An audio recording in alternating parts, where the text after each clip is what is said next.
बात चल रही है, सेकंड मेथड स्टार्ट कर रहा हूँ, इसका नाम है कन्वर्जन। अब उसका मतलब ही था कि आपको प्रॉफिट निकालना है, तो पहले तैयार करो एंड वाला ईयर का और लास्ट में बिगनिंग।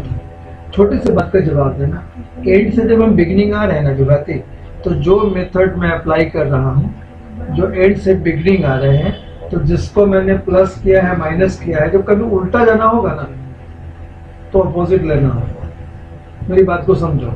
अब मान लो मुझे बिगनिंग कैपिटल दिया हुआ है और एंड का दिया हुआ है, प्रॉफिट नहीं दिया हुआ है, तो जब हम उल्टा मेथड में जाएंगे तो हमको पता चल जाएगा। आपको खाली लकीर का फकीर नहीं बनो, don't become the follower of a line, okay, go and this, ठीक है।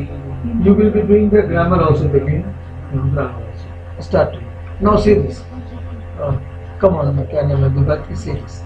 Exactly, I would like to tell you, you have learned the net worth method for ascertaining business result, profit, but under this method, certain vital information, sales, purchase and operating expenses is not available from the incomplete records. क्या क्या नहीं है, sales भी नहीं पता है, purchase हम तो पहले ही बोले, आपको नहीं पता है कि उसने पैसा देना और लेना लिखा है, सेल हुआ है या परचेज हुआ है लिखा ही नहीं। मैंने कल भी बात की थी, अगर हमने सेल किया है क्रेडिट में तो हमारा डेटर तैयार हो गया, अगर मैंने परचेज किया है क्रेडिट में तो क्रेडिटर तैयार हो गया, because you are not writing in the SES, पता ही नहीं चलेगा। तो हमको तैयार करना पड़ेगा। क्या तैयार करना पड़ेगा? सेल्स का इंफॉर्मेशन, परचेज का, ऑपरेटिंग एक्सपेंसेस का।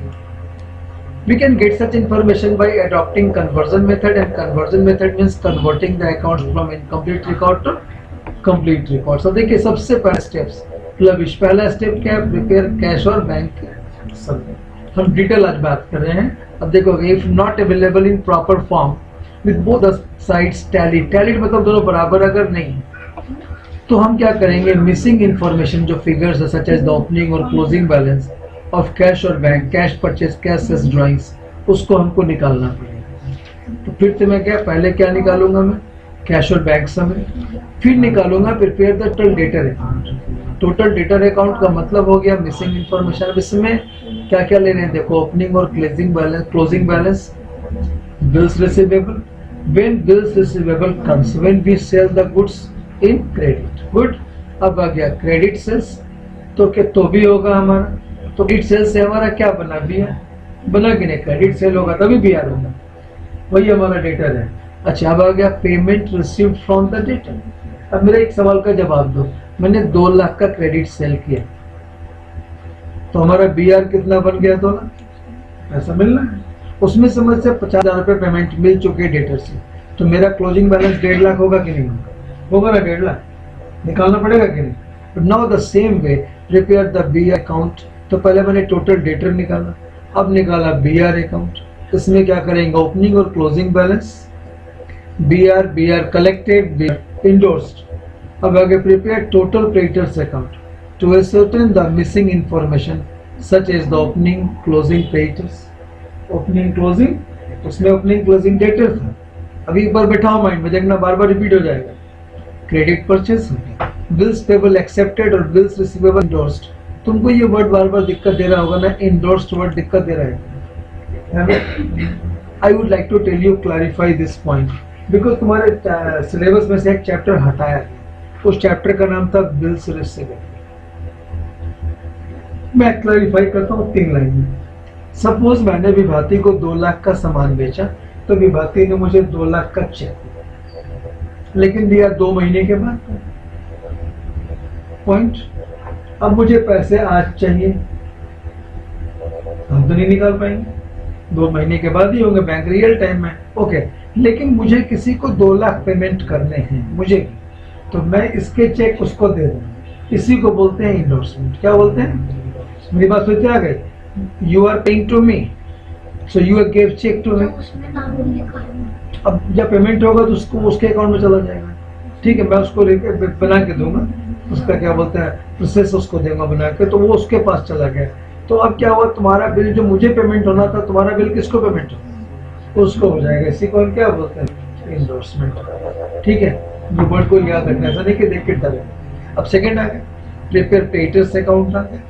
तो इसमें बहुत मुश्किल नहीं है, लेंदी है, जरा ध्यान से पकड़ना। आगे such as the opening closing creditors credit purchases bills payable accepted bills receivable endorsed payment made to the creditors. अब हम आते हैं प्रिपेयर बिल्स पेबल अकाउंट। अब मैं लॉक करोगे माइंड में एक एक पॉइंट को पहले कैश समरी इज डन। इसका के दो बन रहे हैं, टोटल डेटर अकाउंट और बीआर अकाउंट। ये हो गया, वो दोनों कनेक्टेड है। टोटल क्रेडिटर अकाउंट और बीपी अकाउंट ये भी कनेक्टेड हो गए क्योंकि बीपी से ही क्रेडिटर कनेक्टेड होगा। सेकंड हो गया prepare opening statement of affairs, जो हम लोग बना रहे थे कैपिटल एट द बिगिनिंग। अब जब ये हो जाएगा तब हम क्या प्रिपेयर करेंगे, trading account, profit and loss account and balance sheet from the various information given in the question and from the computation made. ये बातें फिर से बोलो। First we what we have to make it, may be first sir cash और bank summary बनाना। Second हम बनाएंगे debtor और रिसीवेबल का, अलग अलग बनना है, लिखना है। फिर बनेगा क्रेडिट का, हमारे पास क्रेडिटर और पेबल। अब तुमसे क्वेश्चन बन में ये क्यों बनाया, रियल अकाउंट, रियल अकाउंट देना है पैसे और उसने बनाया नहीं था, किसी ने बनाया था, सिंगल एंट्री वाले ने बनाया नहीं था, तो यहाँ पर आ गए। अब मैं आ रहा हूँ प्रिपेयर बीआर हो गया, लास्ट में ओपनिंग स्टेटमेंट ऑफ अफेयर। अब मुश्किल नहीं लग रहा, नहीं ना, सीरीज याद हो गया। कौन कौन सा बोलो, कैश और बैंक समरी, टोटल डेटर और BR account, total creditor and BP account, last में बिगनिंग ऑफ द ईयर हो गया। ठीक है, अब हम आते हैं यहाँ से। अब देखो निकालने का फॉर्मूला जो है हम स्किप नहीं करेंगे इसको, आई एम नॉट स्किपिंग, तुमको इसको दिमाग में लेके ही आगे चलना है। Listen carefully. बात अगर मुझे टोटल सेल्स या टोटल परचेज की वैल्यू निकालनी होती है तो हम क्या करते हैं, बोलते हो sir cash sales plus credit sale दोनों को जोड़ते हैं तो हमारा ग्रॉस सेल होता है। कैश सेल और क्रेडिट सेल दोनों जोड़ते हैं तो क्या होता है, ग्रॉस सेल। और अगर सेल से कुछ रिटर्न आया है माइनस करेंगे तो नेट सेल्स होता है ना। मेरी बात को पकड़ना, gross cash sales plus credit sale gross sale हो गया, लेकिन उसमें से अगर सेल्स रिटर्न माइनस किया तो क्या निकल गया, नेट सेल्स। मैंने बोला बेबी नेट क्रेडिट सेल बोल सर कोई बात नहीं है, जो मैंने क्रेडिट सेल किया है उसमें से अगर कुछ वापसी आ गई होगी तो नेट क्रेडिट सेल होगा क्यों। तो हमारा क्वेश्चन यहाँ पर क्या लिखना है, यहाँ देखो नेट क्रेडिट सेल। चलेगा दिमाग में, तुम्हें दिमाग के इस बात को आभास फील करो कि हाई है मैं। देखो अब हमने क्या किया, टोटल सेल्स में से पहले क्या भगा दिए। अब तुम बताओगे टोटल में से अगर मैंने कैश सेल्स भगा दिया तो हमारे पास में क्रेडिट सेल बचा कि नहीं, बच गया ना। और उसमें से अगर रिटर्न भगाए तो क्या निकल गया, लॉक। ये बात रिपीट करो, तो सेल में से कैश सेल भगाएंगे तो क्रेडिट सेल होगा, लेकिन उसमें से रिटर्न अगर भगा देंगे तो क्या होगा, हाँ। ऊपर लिखा प्रिपेयर टोटल डेटर अकाउंट, ये बनाना है तो हमको पहला बनाना होगा कैश सेल्स में है। अब तुम बोलोगे सर टोटल सेल्स में से अगर कैश सेल्स भगाया तो हमको क्रेडिट सेल निकल गया, और अगर टोटल सेल में से क्रेडिट सेल भगा देंगे तो क्या निकल जाएगा, कैश सेल्स। अब देखो क्या, टोटल सेल में से क्रेडिट सेल जैसे भगाया तो क्या होगा, लॉक। वेल थर्ड देखोगे नेट सेल्स में क्या है, cash sales plus credit sales, इसमें से सेल्स रिटर्न। ये तो मतलब पहले ही बात किया, अभी क्या था कि अगर इन दोनों को जोड़ रहे हैं तो ग्रॉस सेल हो रहा है, लेकिन जैसे रिटर्न किया तो नेट सेल्स होगी। अब इसका ना एक फॉर्मूला क्या है कि तुमको मालूम है, ये तुमको दिमाग में लॉक रखना ही पड़ेगा। तुमको याद है वहां भी आ रहा था ना बढ़िया काम, किसमें, अकाउंटिंग रेशियो में, cost of goods, opening stock plus purchase minus closing stock, और प्लस क्या था उसमें वेजेस जो मैन्युफैक्चरिंग एक्सपेंसेस था, हाँ उसको बोलते हैं। ठीक है, इन दोनों को अब निकाल रहे हैं कॉस्ट ऑफ गुड्स सोल्ड। तो बोला opening stock plus net purchase plus direct expenses, जो मैंने बात किया यही वाला कॉस्ट ऑफ गुड्स सोल्ड, यही बोला ना मैं। उसमें से क्या घटा दिया, क्लोजिंग स्टॉक, और अगर नेट सेल्स में से अगर हम ग्रॉस प्रॉफिट भी घटाएंगे तो भी निकलेगा। ठीक है ना, हाँ। तो ये निकल गया हमारा कॉस्ट ऑफ गुड्स सोल्ड। ये दोनों को एक बार अलग अलग कर लेना, इसको फिर से एक बार रिव्यू कर लेना। अब आता है ग्रॉस प्रॉफिट। नेट सेल्स में से अगर कॉस्ट ऑफ गुड्स सोल्ड निकाल दिया नेट सेल्स में से तो हमारा क्या निकल गया, ग्रॉस प्रॉफिट। अब उसमें rate of gross profit upon 100 करेंगे तो हमको निकलेगा कैश परचेज। सर समझ गया सर, अगर टोटल परचेज में से क्रेडिट परचेज घटा दिया तो टोटल परचेज में से क्रेडिट परचेज घटाए तो क्या निकल गया, कैश परचेज। अब आ गया नेट क्रेडिट परचेज। तो सर उसमें से अगर मैंने टोटल परचेज में से कैश परचेज और परचेज रिटर्न भी भगा दिया तब हमारा निकला नेट। तो बताओ लविश, अगर टोटल परचेज में से कैश परचेज घटाएंगे तो क्रेडिट परचेज है, और क्रेडिट परचेज से रिटर्न भरना है तो नेट क्रेडिट परचेज निकला। अब लास्ट में आ रहा है नेट परचेज निकाल, तो cash purchase plus credit purchase minus return, cash purchase credit purchase minus return purchase return, ठीक है। और payment to the creditor, total creditor account cash और बैंक बनाना होगा, और कलेक्ट टोटल डेटर अकाउंट। अब तुम बताओ, इतनी चीज आपको निकालना आना चाहिए, लेकिन पहले फिर से सीरीज में जा रहे हैं।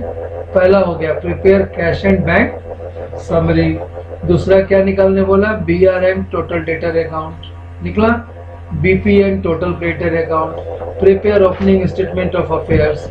अब नीचे में हिंट्स कैसे निकालने का, तो नेट क्रेडिट कैसे निकलेगा, कैशेस कैसे निकलेगा, नेट सेल्स, इस सब का फॉर्मूला आपको दे दिया। अब आपको वहां निकालने में आनी होगी। हमको लग रहा है now you are getting understanding well. I have 5 option, try to understand me, this is happening here. Now you are going to the, पहले हम क्या निकाल रहे हैं विभाती, calculation of the missing figures. Missing figures कैसे निकालते हैं, अब नो वी सेट कि हमको क्या क्या बनाना पड़ेगा, कैश बैंक का समरी है ना, उसके बाद क्या बनाना पड़ेगा, टोटल डेटर, फिर BR अकाउंट, टोटल क्रेडिटर और क्या बोलते हैं टोटल क्रेडिटर और BPA है ना, और लास्ट में बनाएंगे prepare opening statement of affair. अब देखो ये सारा आपको बताया। अब मैं यहाँ से क्वेश्चन शुरू कर रहा हूँ, कैलकुलेशन बहुत डिटेल में ले जा रहा हूँ, ध्यान दें। The information required for preparing final account is not directly available from incomplete. In the other words, certain figures are missing from the accounts. Certain figures are missing from the accounts. Hence, we need to find out such missing figures. देखो पहले total purchase कैसे calculate होता है, तो मैंने क्या बोला था भाई, कंबाइनिंग कैश और क्रेडिट परचेज कि नहीं, ठीक है। Cash purchase if not given in the question, तो हम क्या करेंगे, तो क्या बैलेंसिंग कैश बुक, तो हम क्रेडिट परचेज को कैलकुलेट करेंगे और क्या करेंगे, टोटल क्रेडिटर अकाउंट और total creditor account and BPA account fit करना। बोला गया cash purchase if not given in question can be ascertain, निकाला जा सकेगा by balancing the cash book के द्वारा। कैसे निकलेगा भाई, तो credit purchase are calculated by preparing, पहले क्या निकालेंगे, टोटल क्रेडिटर, और फिर निकालेंगे total creditor account and the BPA, तब हमारा निकल जाएगा मिसिंग फिगर निकल। हाँ, अब देखो यहाँ से टोटल क्रेडिटर कैसे बनाते हैं, इसको समझो, ये दिमाग में थोड़ा गया कि नहीं, तो भी सुन सकते हो। For ascertaining the amount of the credit purchase of the total creditor account should be prepared, the available information should be first be entered. एक opening balance on the credit side, opening balance कहाँ होगा, credit side, cash paid on the debit side. क्या बना रहे हैं विभाती, हाँ total creditor, तो क्या बोले, ओपनिंग बैलेंस कहाँ लिखा, क्रेडिट साइड, और cash paid on debit side. अगर कोई डिस्काउंट मिला है तो उसको on debit side and closing balance on the debit side, ठीक है। अब बताओ ओपनिंग बैलेंस कहाँ था, क्रेडिट साइड, जो पे किया डेबिट साइड, अगर कोई डिस्काउंट है वो भी डेबिट साइड, और जो लास्ट का क्लोजिंग बैलेंस था वो भी डेबिट साइड, ठीक है। अब बोला bills issued to them should also be shown on the, बोला बिल्स इशूड ऑन देम, कौन कौन सा बिल इशू किया गया वो भी डेबिट साइड ही, तो जो डिफरेंस बिटवीन द दोनों साइड का होगा वही हमारा क्या निकलेगा, क्रेडिट परचेज। अच्छा, ऐसे अगर हम क्लियरली नहीं बताते तो कर देना, हम क्या निकाल रहे हैं बेटा, टोटल क्रेडिट अकाउंट। अब बोलो, तुम बोलोगे सर ओपनिंग बैलेंस ऑफ, क्या लिखेंगे, क्रेडिट साइड में जो पे किया, डिस्काउंट दिया, जो क्लोजिंग बैलेंस है और जो डिफरेंस है वो क्रेडिट परचेज आ गया। अब यहाँ एक एग्जांपल आप फॉर्मेट देखिएगा। अब देखिए मैंने लिखा बैलेंस BD, लिख दिया बाई बैलेंस BD, लिखा बाई बैलेंस BP आ गया, बिल्स पेबल डिसऑनर्ड। अब हमने जो डिसऑनर्ड हुए, अब लिखा कैश इधर लिखा, डिस्काउंट मिला इधर लिखा, बिल्स पेबल जितना है वो लिखा, परचेज रिटर्न भी लिख दिया इधर, और जो बैलेंस शीट है अगर इधर ज्यादा है तो इधर हो जाएगा, इधर ज्यादा हो गया टोटल डेटर्स अकाउंट, तो हमारे पास में निकलेगा। ये फॉर्मेट को दिमाग में दोबारा बोल रहा हूँ, ऊपर जो बताया मैंने इतना ही बताया था, ये कैश डिस्काउंट BP, अगर रिटर्न बैलेंस निकलेगा। अब जो बैलेंस जो निकलेगा गुड़िया वो क्या होगा, टोटल क्रेडिटर का बैलेंस होगा ना, किसका बैलेंस होगा, याद होगा जब लेजर बनाते थे इसका सीडी यही वीडियो देते थे, इसका मतलब है कि इधर से इधर लिया गया, इधर ज्यादा है, अब इधर में आ गए। अब by total debtor account endorsed जो डिसऑनर हो गया, और इसमें बाई बीपी जो डिसऑनर हो गया, ये इधर लिखना पड़ेगा, दो चीज वहां नहीं बताई गई। डिसऑनर के बारे में एक दोबारा बात करते हैं। किसी ने बिल दिया था और वो पैसा नहीं दे पा रहा है तो वो क्या हो गया, डिसऑनर। और हमने किसी को दिया था वो अगर नहीं क्लियर हुआ फिर क्या हो गया, डिसऑनर। तो हमने जो पे करा है वो डिसऑनर हो गया तो बीपी डिसऑनर होगा, हमें जो मिला है वो बीआर डिसऑनर है ना। ठीक है, अब हमारे पास एक एग्जांपल आया है, देखिएगा आपको अच्छा लगेगा। चले, अब देखो लिखा है, क्या लिखा है, परचेज 1700, क्रेडिटर्स 1 जनवरी को 800 है, cash paid to the creditors कितना है 3100। फिर आ गया तुम्हारे पास परचेज रिटर्न आ गया क्रेडिटर्स ऑन दिसंबर। अच्छा, इसमें मार्च अप्रैल का चक्कर नहीं, जनवरी दिसंबर। तो अब क्रेडिटर्स 31 दिसंबर को कितना था 1340। तो हमने क्या लिखा, बैंक बैलेंस बीडी। क्यों लिखा है, क्रेडिटर्स ऑन 1 जनवरी वाला ले लिया क्योंकि तो बिगिनिंग वाला है, और ये ओपनिंग बैलेंस यही ना होगा। ओपनिंग बैलेंस कितना है 800, कहाँ लिखे 800। अब ऊपर में क्या है गुड़िया, कैश परचेज 1700। अब देखो हमारे पास में 1700 का कहीं एंट्री है नहीं, क्योंकि क्रेडिटर में कैश परचेज का एंट्री नहीं होगा, कैश परचेज तो कैश हो गया। तो इसीलिए देखना है कि हर कुछ नहीं डलेगा। हाँ, क्रेडिटर्स हो गया, कैश पेड टू क्रेडिटर्स कितना दिया गया 3100, वो लिखे पे करना लिखा, ठीक है जी। अब बोला परचेज रिटर्न्स, वो भी लिखेंगे, याद आ गया ऊपर के फॉर्मेट से। फिर आ गया, अब देख रहे हैं इधर में by purchase made during the year कितना है 3740, ये बैलेंसिंग फिगर है। अब हम देख रहे हैं जोड़ने के बाद में बैलेंस सीडी कितना था, क्रेडिटर्स कितना था बैलेंस सीडी 1340, ये दिया। अब आपको दिमाग में क्लियर होगा कि 1 जनवरी वाला जो है वो यहाँ आ गया और जो लास्ट वाला है वो, ठीक है, क्लोजिंग में आएगा। अब ज्यादा किधर है, इस साइड ज्यादा है, ये कम है, तो यही हमारा बैलेंसिंग फिगर बन गया। अब तुम बोलोगे सर ये बैलेंसिंग इधर क्यों बना, मैं बता रहा हूँ। इधर बैलेंसिंग फिगर बनने का पता चल गया कि क्रेडिटर्स का कौन सा बैलेंस होता है, क्रेडिट बैलेंस होता है कि नहीं होता है, और डेटर का कौन सा बैलेंस होता है, डेबिट बैलेंस होता है। अब आइए यहाँ पर 1700 और 3740 कैश परचेज और क्रेडिट परचेज मिला के टोटल परचेज। तो टोटल परचेज हमारे यहाँ पर कहीं जरूरत तो था नहीं, लेकिन यहाँ पर हमको देखने के लिए मिल गया। अब आता है कैलकुलेशन ऑफ बीपी अकाउंट, कैसे होता है BP. Just like total creditors account, A bills payable account is drawn. अब बोला कि टोटल क्रेडिटर अकाउंट्स में बिल्स पेबल अकाउंट नहीं, ऑल नोन फिगर्स इसमें लिया जाएगा। क्या क्या होगा देखो, ओपनिंग और क्लोजिंग बैलेंस ऑफ बीपी, ये उसी का भाई, टोटल क्रेडिटर का भाई है, ध्यान रखना है। अभी तुमको मैं कुछ जो बात करूंगा ये वहां पर जाने वाला है। तो बीपी आ गया, बीपी ऑनर्ड, ऑनर्ड मतलब जो पे हो चुका है आ गया, लिखा जाएगा are inserted in the account और द मिसिंग फिगर निकाल दो। फॉर्मूला को दिमाग में लॉक करें, बैलेंस बीडी, बैलेंस बीडी, यह आ गया कैश बैंक अकाउंट, कितना डिस्चार्ज किया गया, कितना डिसऑनर हो गया, और यहाँ पर बैलेंस सीडी, यहाँ पर आ गया टोटल क्रेडिटर्स। तो जो सीडी है वही यहाँ पर आएगा, ऑलमोस्ट आपके पास में बनेगा। देखिए ओपनिंग बैलेंस, क्लोजिंग बैलेंस। तो मेरा मानना है विभाती, पहले यहाँ तक 16-17 पेज तक ये जो है, हम यहाँ पर इसको ब्रेक लें, 16 पेज सबसे पहले तुम अपनी कॉपी में खत्म कर दोगे। और एक बार डेटर्स का फॉर्मेट मैं पूछूंगा कि दोनों से पूछूंगा, आप लोग को 45 मिनट्स का मैं ग्रेस दे, ठीक है, 45 मिनट्स का। तो जो ऊपर निकालने का जो काम था ना, वो यहाँ तक आपको 16 से 20 तक देखना है, आप बल्कि 15 से 19 तक देखना। फिर हम आपको शुरू यहीं से करेंगे। हम कहाँ से शुरू करेंगे, हम शुरू करेंगे 15 से। देखिए आई विल अगेन, अभी यहाँ तक ये बात करा था ना मैं, टोटल डेटर फिर यहाँ से शुरू करूंगा, यहाँ टोटल डेटर। अब डेटर अकाउंट निकालने का मतलब हम क्या निकाल रहे हैं, टोटल। ऊपर हम क्या निकाल रहे थे, टोटल। देखो ऊपर हम क्या निकाल रहे थे, we way are finding almost total purchase, है ना। तो ये चीजें आपको दिमाग में एसर्टेनिंग।